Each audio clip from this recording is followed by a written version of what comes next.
뭐 해봐야 되는.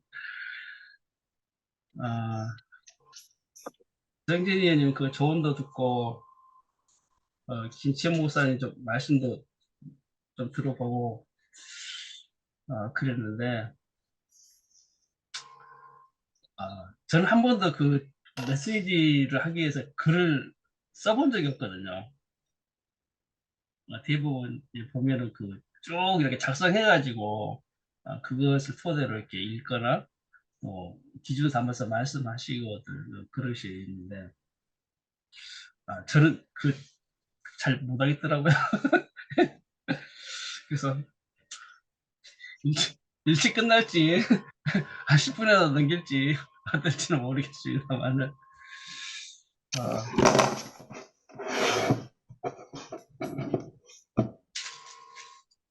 일단은 제가 그냥 한번 64장을 한번 읽을게요. 괜찮죠? 네. 네. 주님께서 제 성경은 세번역 성경입니다. 아가페 거요. 주님께서 하늘을 가르시고 내려오시면 산들이 주님 앞에 떨 것입니다.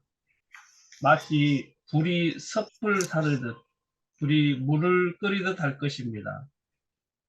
주님이 대적들에게 주님의 이름을 알게 하시고 이방 나라들이 주님 앞에서 떨게 하여 주십시오. 주님께서 친히 내려오셔서 우리들이 예측하지도 못한 놀란 일을 하셨을 때에 산들이 주님 앞에서 떨었습니다. 이런 일은 예로부터 아무도 들어본 적이 없습니다. 아무도 귀로 듣거나 눈으로 본 적이 없습니다.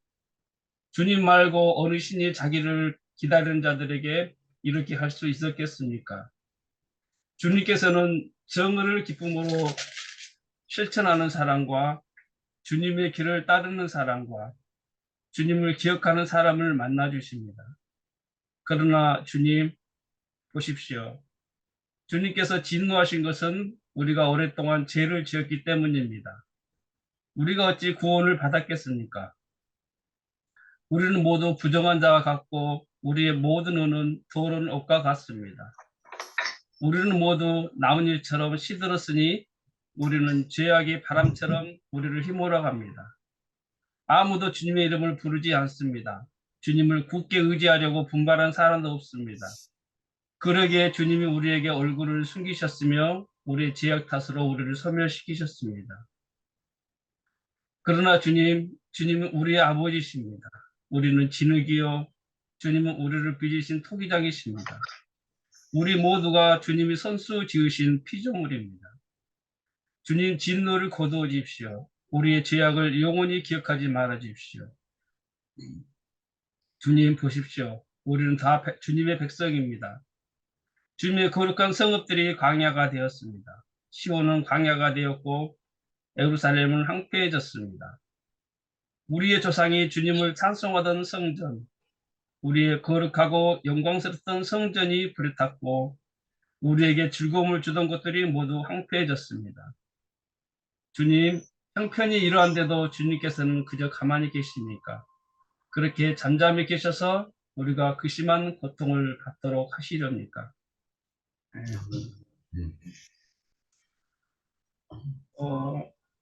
64장에서의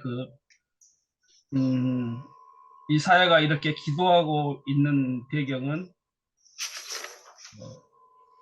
거룩한 성읍들이 광야가 되었고 시온은 광야가 되었고 예루살렘은 황폐해졌습니다.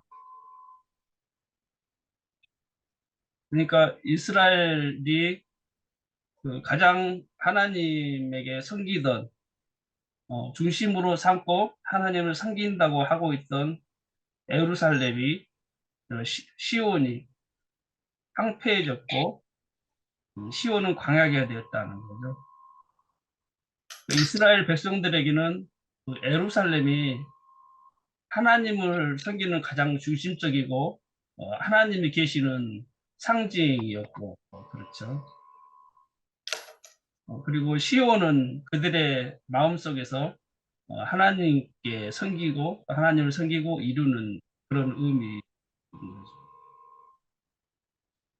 예루살렘이 황폐되었고 다 무너져 버렸을 때 그들이 섬기던 하나님이 박살난 거는 똑같고 또 자기들이 마음이 모았던 것들이 사라져 버린 거죠. 저는 그 64장을 보면서 또 메시지를 들어보면서 그 대국교회 그 우리가 처했던 상황이 생각이 났어요. 그 대국교회가 일이 일어났을 때 그 많은 사람들이 이와 같았다고 저는 보였거든요. 자기들이 중심 샀던 것이 무너져 버리고 흩어져 버렸을 때 많은 사람들이 몇 개월을 그 방황하고 힘들어하고 그랬잖아요. 그래서 하나님이라고 여겼던 자신이 하나님을 섬기는 것이라고 맞다고 했던 것들이 무너져 버리고 사라져 버렸을 때 어떻게 해야 될지를 몰라가지고 굉장히 우울증 같은 것도 그렇게 비슷하게 했던 것들이 저는 똑같은 상황으로 보였습니다. 그래서 이걸 보면서 그 사람들이 그분들이 그때 얼마나 그 마음이 그랬을까 그런 생각이 들었어요.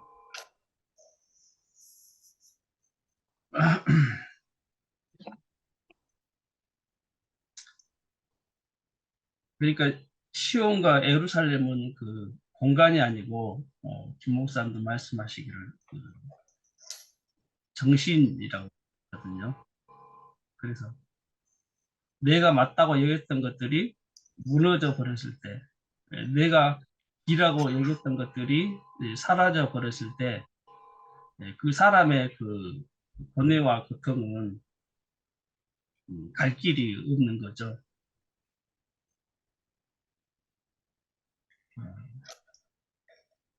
사실 그 인생은 다 갈 길이 없는 거죠.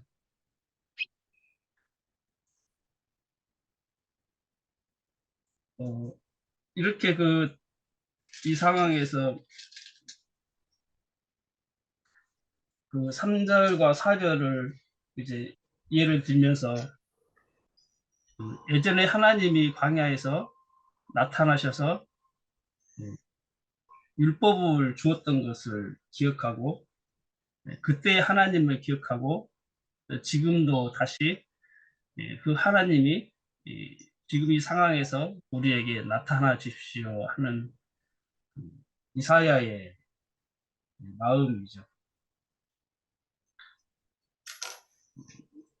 과거에 하나님을 경험했지만 지금 현재 또 다른 그 하나님이 사라져버린 경험을 하고 그 상황 속에서 있을 때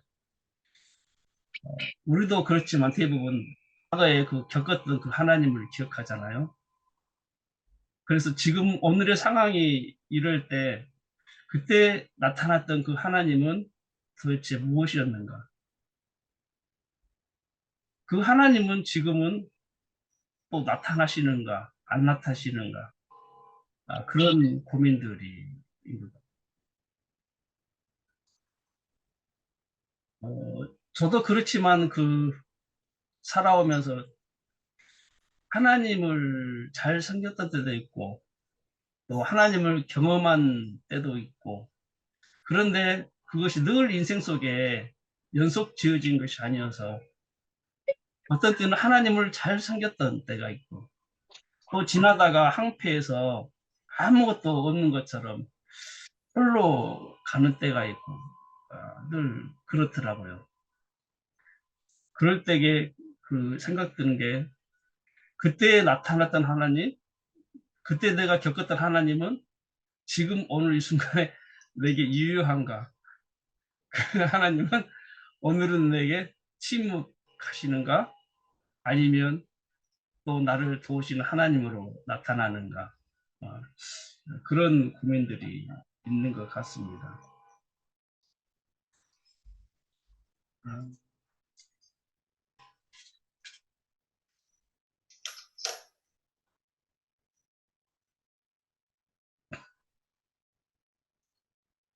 이 어두운 상황 속에서 그 이사야의 마음은 자기 개인적인 것이 아니지만 또 개인적인 것이 있지만 자신이 사랑하는 이스라엘 백성을 놓고 하는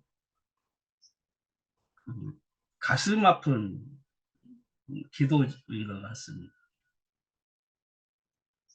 과거에 우리에게 나타났던 하나님, 오늘 또 우리에게 나타나 주시기를 간절히 바라고, 또 가장 그 어둡고 깊고 흑암 중에 있을 때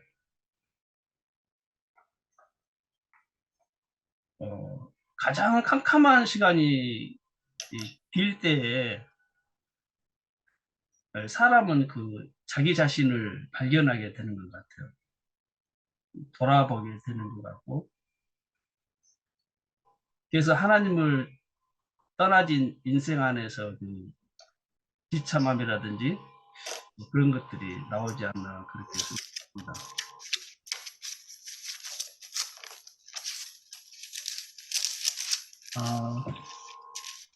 제가 중간에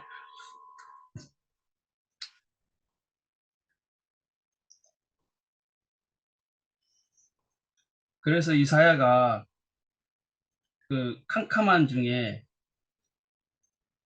자기를 발견해서 고백하는 것이 이제 그거죠. 주는 우리의 아버지십니다. 우리는 진흙이고 주는 우리를 빚으시는 토기장이십니다. 우리 모두가 주님이 손수 지으신 피조물입니다. 이렇게 고백하게 됩니다.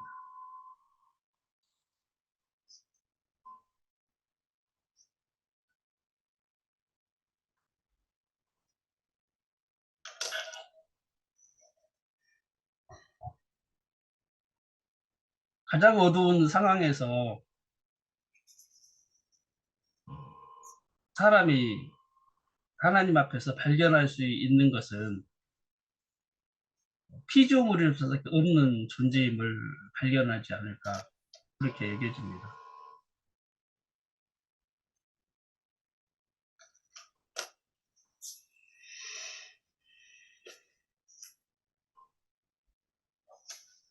그래서 우리의 행위에서는 보면은 하나님 앞에서 죄악일 수밖에 없지만 다시 우리의 존재성 안으로 들어가게 될 때에 하나님을 아버지라 부르게 되고 또 피조물과 조물주의 관계 안에서 어, 행위와 그 보상의 관계가 아닌 존재로서의 관계 안으로 들어갈 수밖에 없고 그렇게 나가지 않으면 사람에게 길이 없기 때문에 하나님 앞에서 행위적인 것 안에서는 우리가 죄인이고 부정한 자일 수도 있고 또 그렇게 고백할 수밖에 없기 때문에 하나님의 긍휼과 그 은혜를 구하는 자리에서 우리는 그 아무것도 행위로 말미암아 보상이나 보응이나 이런 자리가 아닌 긍휼의 자리, 피조물의 자리, 아무것도 아닌 그런 자리로밖에 우리가 갈 수 없나 그렇게 얘기해지거든요. 그래서 뭔가 이렇게 한 것 같고 뭔가 이룬 것 같을 때는 행위적으로 나가고 뭔가 더 돼볼 것 같고 그렇게 가는데 그 모든 것들이 다 황폐하게 되고 끝이 났을 때 아무것도 행위적으로 하나님 앞에 나갈 수 없고 내 자신이 설 수 없을 때, 그때는 어쩔 수 없이 사람은 다 존재적인 자리 아니면 구원의 가능성이 없기 때문에 그렇게밖에 나갈 수가 없지 않나, 그렇게 얘기해줍니다. 그래서 하나님 앞에서, 조물주 앞에서 흙으로 지어진 질그릇 같은 존재로밖에 설 수 없고, 토기장의 뜻에 따라서 쓰여질 수도 있고 깨질 수도 있고 소멸될 수도밖에 없는 그런 인식 안에서 우리가 구할 수 있는 것은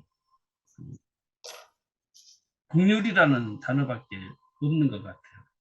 아멘.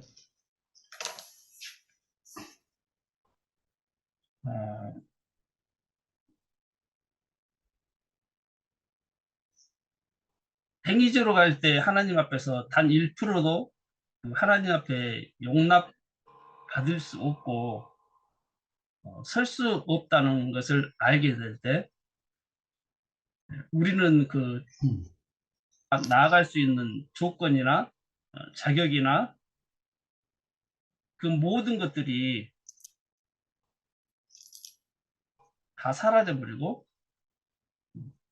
그런 모든 것들은 다 부정한 것밖에 나타나지 않잖아요. 그러니까 이사야의 마음은 긍휼이 아니면 안 되는 거죠.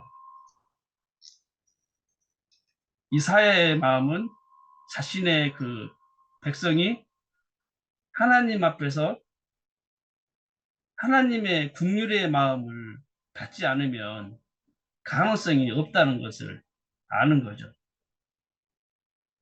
그러니까 그 자신이 하나님 앞에서 엎드려져서 자식이 진흙이고 진토임을 그렇게 고백할 수밖에 없는 거죠.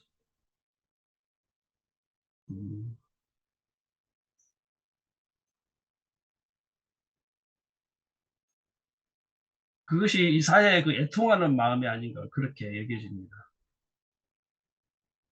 그래서 로마서에도 보면은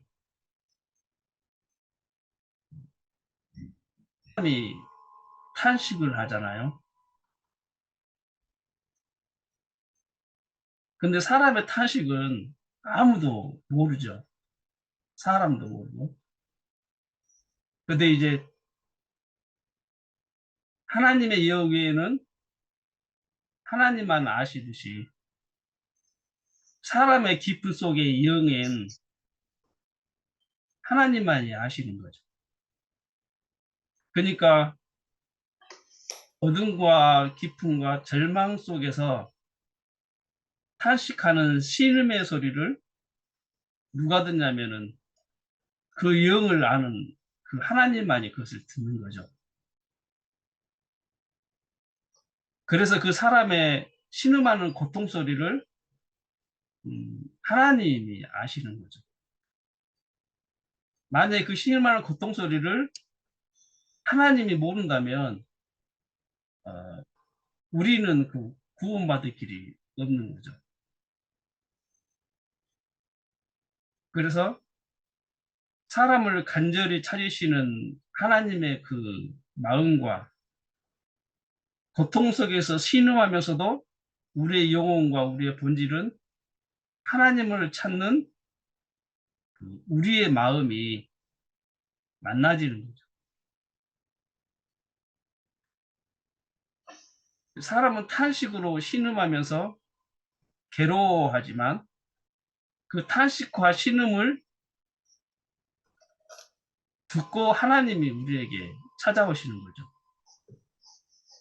그래서 아무도 흑암과 어둠의 고통을 지나지 않고 하나님을 만나는 사람이 잘 없죠. 왜냐하면 우리의 영혼 깊은 속이 고통할 때 하나님은 그 소리를 듣고 그것을 찾아오시니까 이스라엘이 잘 나가서 스스로 여길 때 그들이 그 패망을 하게 되고 하나님의 심판을 받게 되고 그러잖아요. 그러나 사실 하나님은 그 심판하려고 하는 것이 아니고 그들의 깊은 영혼이 존재가 하나님 앞에 돌아오기를 바라는 거죠. 그래야 하나님과 사람이 만날 수 있으니까.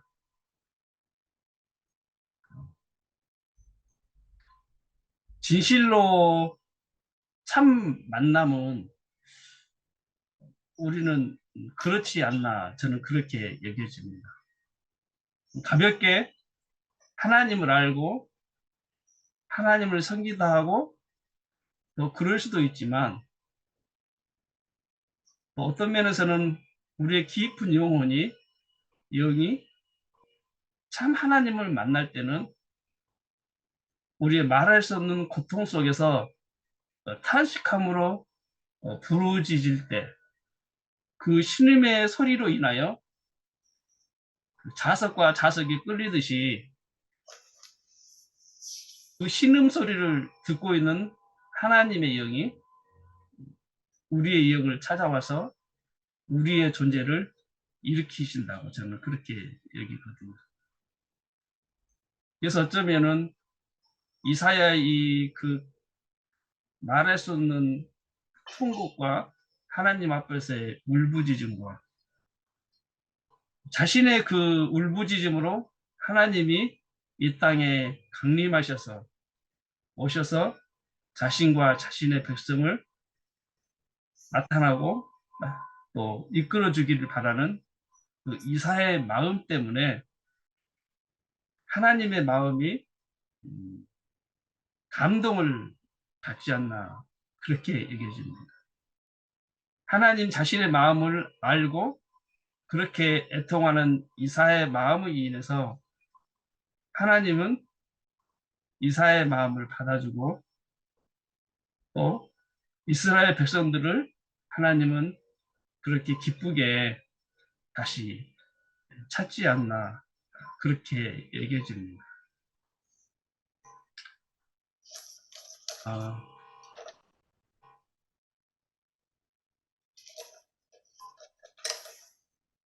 우리는 다 그렇잖아요. 다 말할 수 없고 말하지 않지만 각자의 그 사정 안에서 겪는 환경 안에서 하나님께 신음하고 고통하는 때가 있잖아요. 또 그런 적도 있고. 그래서 우리는 하나님께 이끌림 받아서 오늘 여기에 있지 않나 저는 그렇게 얘기해집니다. 저는 한면으로는 그 하나님을 굉장히 찾는 사람이고 또 한면으로는 하나님을 전혀 상관이 없는 사람이기도 한데 돌이켜보면 그래도 그 하나님을 찾는다는 영혼의 깊은 신음과 고통과 신음 소리로 인해서 하나님은 날마다 찾아오시지 않나 그렇게 보여집니다. 전에도 그랬었고 또 때때마다 그렇게 망한 것 같은 절박한 신음 속에서 내 영혼이 하나님을 갈망할 때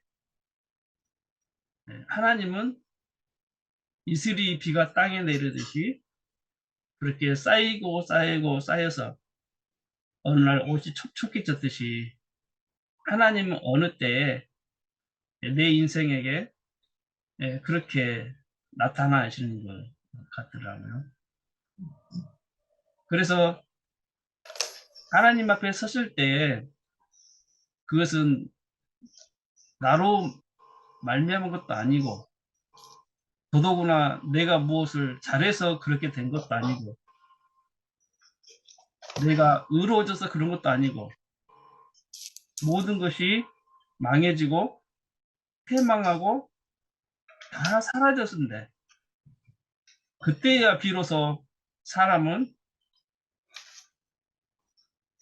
영혼은 혼은 우리의 깊은 속사람은 자신을 지으신 이를 기억하고 갈망하는 거죠. 그래서 눈물이 없지만 울부짖음이 없지만 그의 영혼은 깊이 탄식하고 슬퍼하고 부르짖고 사실은 밤마다 우는 거죠. 석조새가 밤마다 우는 이유가 무엇일까? 그렇게 우는 이유가 무엇이었던가?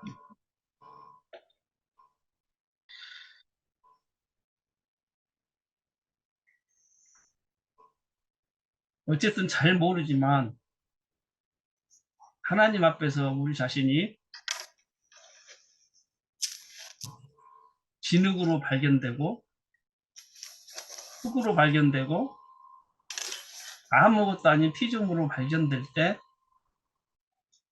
비로소 사람은 안식하고 쉼을 얻고 그런 것 같습니다. 무엇이 되려고 하고 됐다고 여길 때는 된 것 같다가도 또 불안하고 그런데 아무것도 아닌 세울 것도 없고 지탱할 것도 없고 붙잡을 것도 없고 지킬 것도 없게 된 자리에 있을 때 그때야 비로소 우리는 안식하게 되고 그 자리를 기뻐하시는 하나님을 만나는 것 같습니다. 아멘. 그래서 우리가 아무 사람이 아니지만 아무것도 아닌 우리를 찾아오시는 하나님으로 인해서 우리는 하나님의 성전이 되어가고 하나님의 안식하시는 전이 되어가는 것 같습니다. 하나님이 다윗에게 말하기를 내가 너를 위하여 내 집을 짓겠다 한 것처럼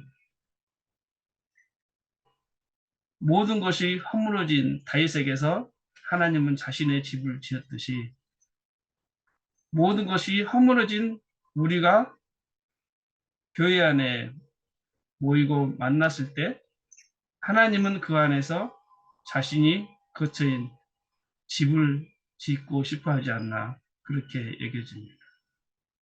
그래서 우리는 우리가 짓고 세우고 만든 것에 인하여 기뻐하는 사람들이 아니고 우리 안에서 하나님이 지으신 하나님의 집을 보고 만나고 느끼면서 우리는 하나님의 전으로 서로가 만나면 기쁨이 있지 않나 저는 그렇게 여겨집니다.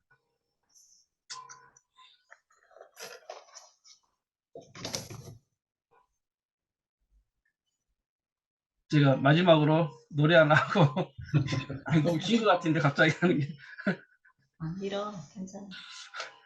8시 맞춰야 되는데 괜찮아요. 너무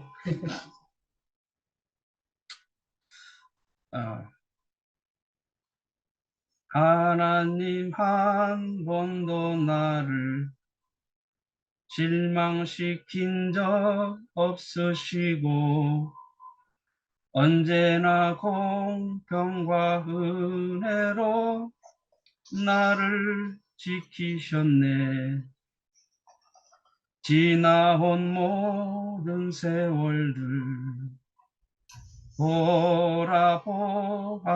돌아보아도 그 어느 것 하나 주의 손길 안 미친 것 전혀 없네. 오 신실하신 주 신실하신 주,